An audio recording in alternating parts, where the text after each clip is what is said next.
had the opportunity to listen to the testimony of the medical examiner who testified that this child had over 50 injuries and they were at various stages of healing. The medical examiner also testified that it is highly unlikely that this child could have inflicted these wounds upon herself, even if she was clumsy. He indicated that this child had several impacts all over her head.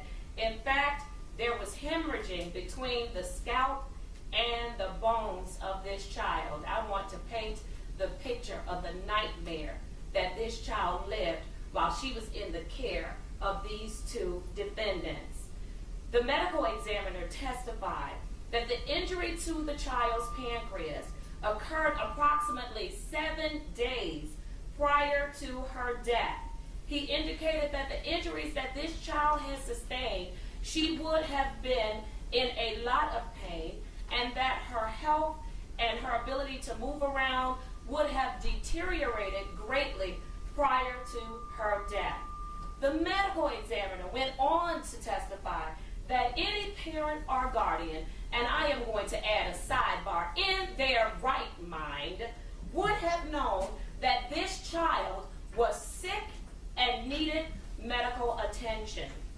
I also had the opportunity to review the very, very long DVDs that the prosecutor provided to me, and I almost thought I watch a lot of ID Station, and I got confused because I thought I was watching the ID Station. Mr. Thomas, you're a wonderful actor because you wanted this court to believe that a child was in your care who had suffered over 50 injuries to her body, that somehow you noticed that she was not breathing in the back seat of a car. You were driving 75 miles per hour, talking on the phone, and reaching back to the back seat to administer what you called CPR to this child. However, you loved her so much, you didn't take her to the hospital when you saw that she was not breathing in this car. Instead, you stopped by a job of the mother to pick her up so that she could take this child to the hospital. Unbelievable, but you are an incredible actor, and for that, you should get a standing ovation.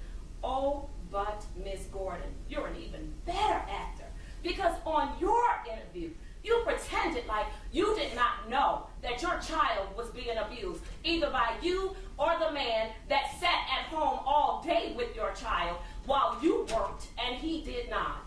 Isn't that unfortunate? You are responsible for your child.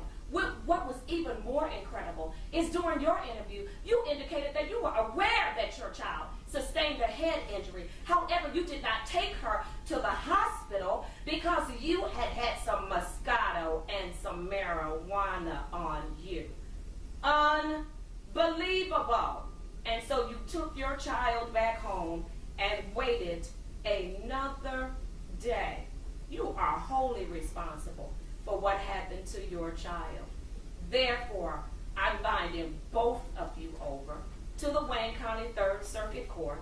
Your arraignment on the information will be February the 11th, 2015. Don't ask me anything about bond. I'm not entertaining it, and I wish you all the very best. And I'm really being sarcastic.